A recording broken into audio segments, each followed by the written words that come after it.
They had been married for 11 years when the silence between them stopped feeling like comfort and began feeling like a held breath.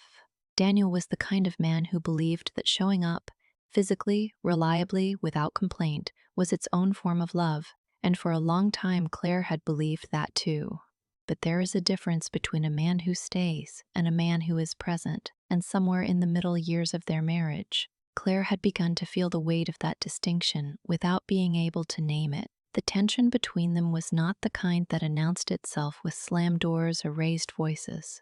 It was the kind that collected quietly in the corners of rooms, in the pauses after dinner, in the way Daniel would reach for his phone just as Claire turned to say something. What would unravel them was not a single act of betrayal, but something more difficult to prosecute. The slow erosion of being truly seen and the desperate, flawed things people do when they stop believing they ever will be again. The kitchen was the room where their marriage lived, if marriages can be said to live anywhere in particular.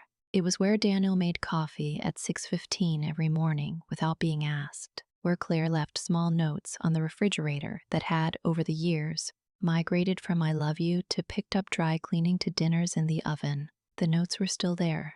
The fridge was still covered in them, but they had become a kind of administrative system rather than an expression of anything, and neither of them had noticed the transition because it had happened the way most transitions do, so gradually that there was never a clear moment to mourn. Daniel Whitmore was 43, a structural engineer who had built his career around the principle that invisible things held everything up. He was methodical, dependable, and possessed of a quiet confidence that had once read to Claire as strength and now sometimes read as indifference. He was not indifferent. He simply had no framework for emotional expression that didn't feel, to him, like performance. He had grown up in a household where love was demonstrated through action. His father had worked double shifts without complaint. His mother had appeared at every school play without being asked, and he had carried that template into his marriage without examining whether it was sufficient, or whether Claire was built to receive love in the same language he spoke it. Claire was 39, a landscape architect who had taken a half-time consulting arrangement when their daughter Nora was born and had never quite returned to full capacity. A professional compromise she had made without resentment at the time and had only recently begun to revisit. She was perceptive in the way that creative people often are. She noticed light, texture, the emotional temperature of rooms, and she had spent the last several years noticing, without fully acknowledging, that something in her marriage had flattened. She was not unhappy in any dramatic sense. She was underwhelmed in a way that felt almost worse for its quietness. It was in October, a Sunday, that Nora's school friend Phoebe came for dinner. Phoebe was 11, the same age as Nora, with the kind of easy social confidence that made adults slightly self-conscious. She had been coming around more frequently in recent months, after school on weekends, and Claire had been glad of it because Nora was an only child, and sometimes the house felt too still. What Claire had also noticed, but filed away without examining, was that Phoebe's father, Marcus Hale, a widower who coached Nora's swim team, had begun appearing at the edges of these arrangements, dropping Phoebe off, staying for a cup of tea, laughing at something Claire said in the particular way that meant he had been listening carefully. Daniel liked Marcus. This was the detail that made everything harder later. They had spoken about youth sports funding, about load-bearing calculations in older homes, about the particular way English weather destroyed concrete. Daniel had called him a decent bloke, which was about as warm as Daniel got about other men. That Sunday, after the girls went upstairs, Claire and Daniel sat in the kitchen while the dishwasher ran. It was the kind of domestic quiet that could have been peaceful. Daniel was reading something on his tablet. Claire was holding a glass of wine she'd stopped tasting. She looked at him. The particular angle of his profile, the slight crease at his temple she had touched in the early years whenever she passed him. And she thought, without drama, without accusation, "I can't remember the last time you asked me how I was and waited for the answer." She didn't say it. She set down her wine and said she was tired and going up. Daniel said, "Okay," and meant it kindly, and didn't look up. November arrived, and with it, the particular rhythm of a household in which two people were busy in ways that kept them from examining what they'd become to each other. Nora had a swim meet and then a school project and then a low-grade fever that required 3 days of careful monitoring. Daniel had a deadline. Claire had a client in Bristol who kept changing his mind about a water feature. Life filled the space between them so efficiently that it was possible to mistake fullness for closeness. They ate together most nights. They asked about each other's days and received honest, abbreviated answers. They slept in the same bed, and sometimes their hands found each other in the night in the automatic way of people who have shared a bed for a decade. And Claire would lie there in the dark, wondering whether it counted, whether the body's muscle memory was a form of love or merely its ghost. She had begun meeting Marcus for coffee. This had started practically. They both dropped the girls at the same swim practice, and the cafe across the road had become a logical waiting place and had evolved into something less practical, without either of them deciding that it would. He was easy to talk to in the way that people are when they have nothing to protect. His wife had died 4 years earlier, and he carried that loss not as a wound he needed sympathy for, but as a fact that had reshaped him, made him more deliberate about what he paid attention to. He paid attention to Claire. He asked questions and listened to the answers in that specific, uncomfortable way that makes a person feel both seen and exposed. She had not told Daniel about the coffees. Not because she was hiding them, she had told herself this repeatedly, but because there was nothing to tell, and also because she wasn't certain she believed that. One afternoon in late November, she mentioned, almost casually, that she and Marcus had spoken about the school fundraiser. Daniel looked up from his laptop.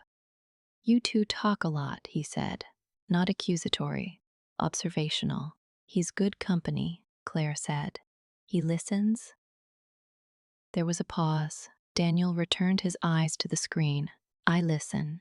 "I know you do," she said, and she did know it, and she also knew that listening was not the same as making someone feel heard, and she was aware, even as she thought it, that this distinction might sound unfair applied to a man who had done nothing wrong by any measurable standard. It was sometime in that conversation, she would remember it precisely later, that something strange happened. Marcus had sent a text with a link to a local gallery event, and Claire was looking at her phone, and without fully meaning to, she said, half to herself, "I don't know, maybe like this story or subscribe or something."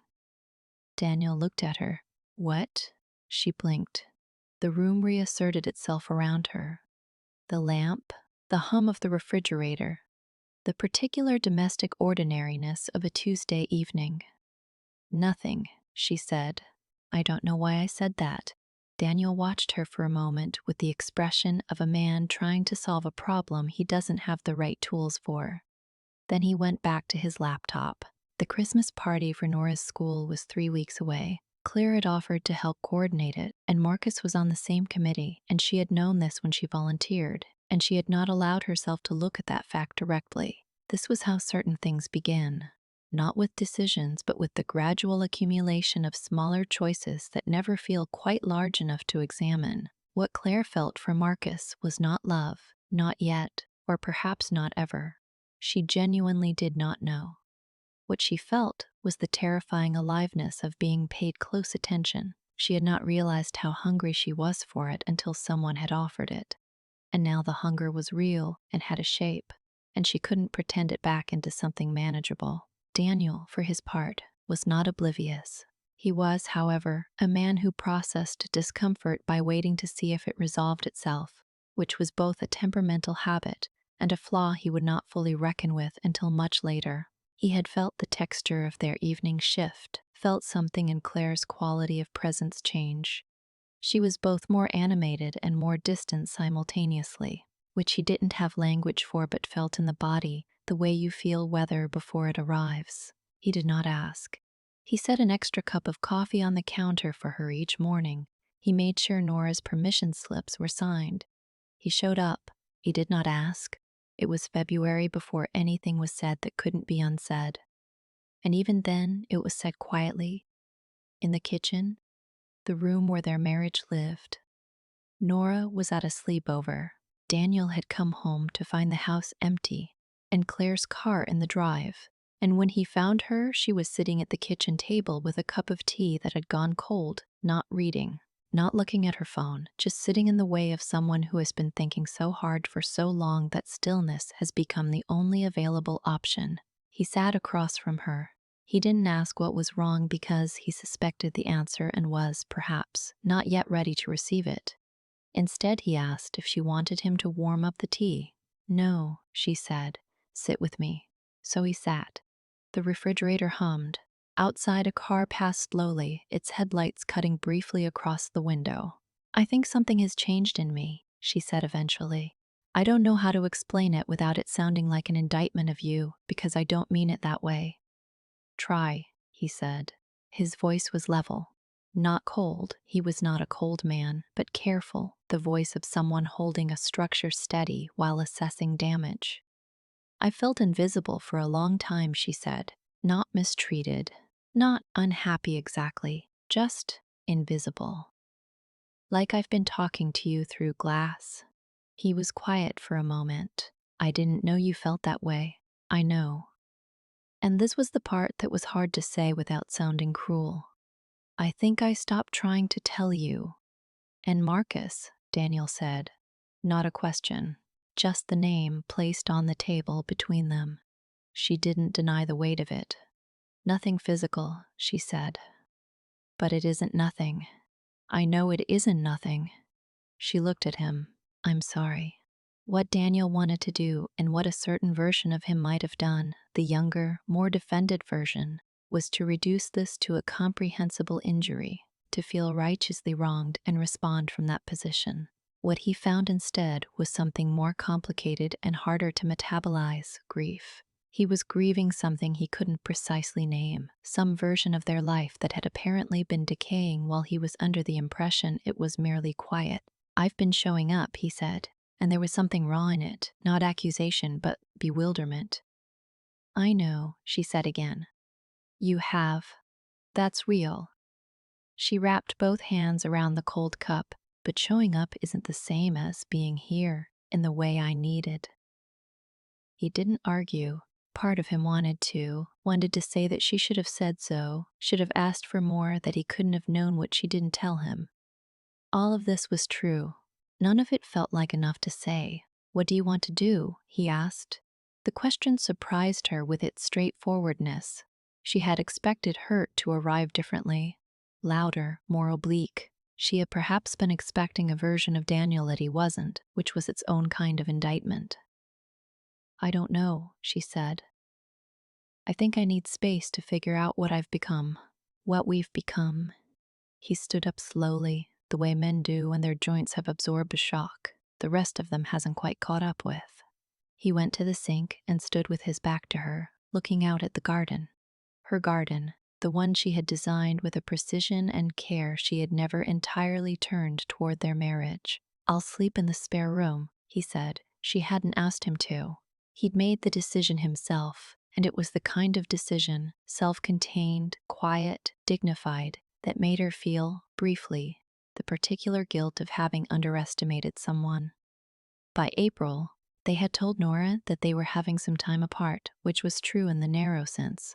Daniel had moved to a short-let flat in Clifton, 15 minutes away, and had established a custody arrangement with such calm practicality that Claire had found it easier to accept than she'd expected, and had then spent several private evenings sitting with the discomfort that his composure produced in her. Marcus, for his part, had pulled back with a sensitivity that she had appreciated and also resented, in the illogical way that people resent those who handle a situation better than they hoped. The whatever it was between them had not become what she had half imagined, half feared it might. He had said gently that he didn't want to be the architecture of someone else's ending, and she had understood this to be both kind and self-protective and also honest. And she had told him she understood, and she did, and the understanding didn't make it easier. She had begun, in the way humans are almost universally compelled to do, to construct a version of events that was easier to inhabit. In this version, she had been a woman starving for connection in a marriage that had ceased to nourish her, and she had finally, belatedly, understood her own needs and acted, not ideally, not without causing pain, but authentically.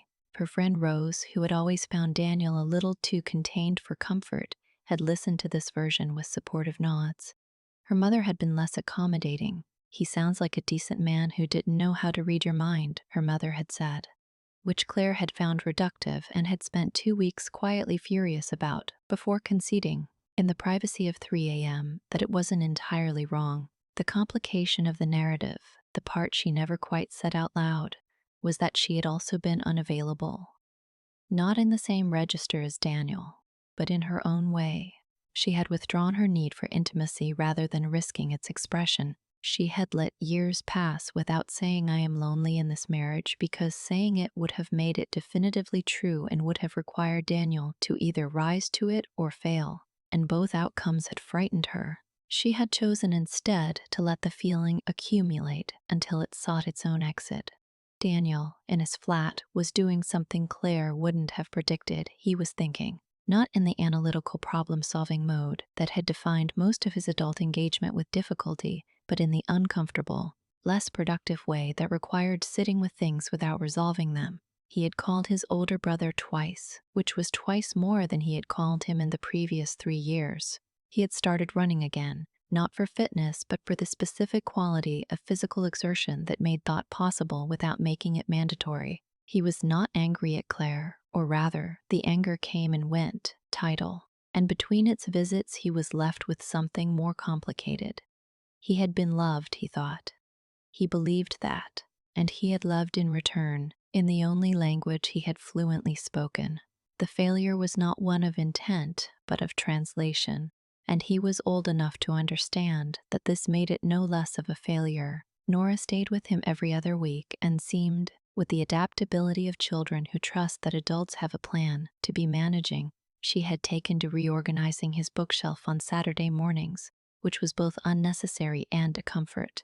He let her, one evening in May, standing in his kitchen, smaller, quieter than the one in the family home, functional without being loved into its specifics.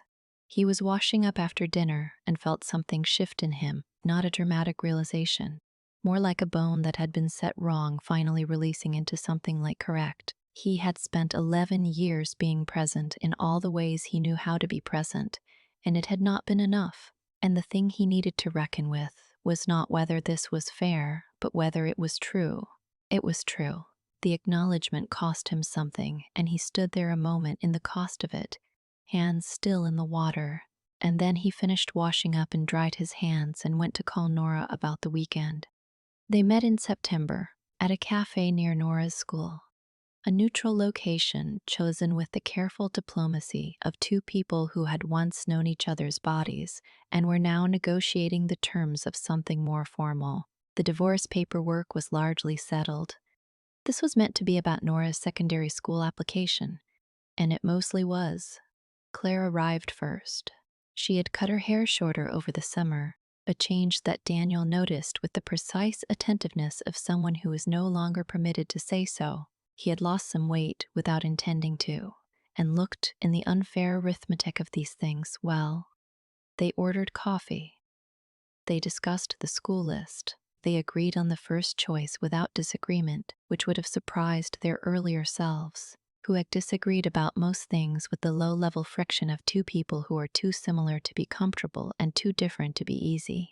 There was a pause after the school conversation concluded, the kind of pause that has substance, that is about something without being able to name what. "You seem well," Claire said, and she meant it genuinely, without the slight edge that sometimes crept into these observations. "I've been thinking more," Daniel said, "which is probably overdue." She almost smiled. "Thinking about what?" He looked at his cup. "About how I was in the marriage, how I thought showing up was enough." He didn't say it bitterly.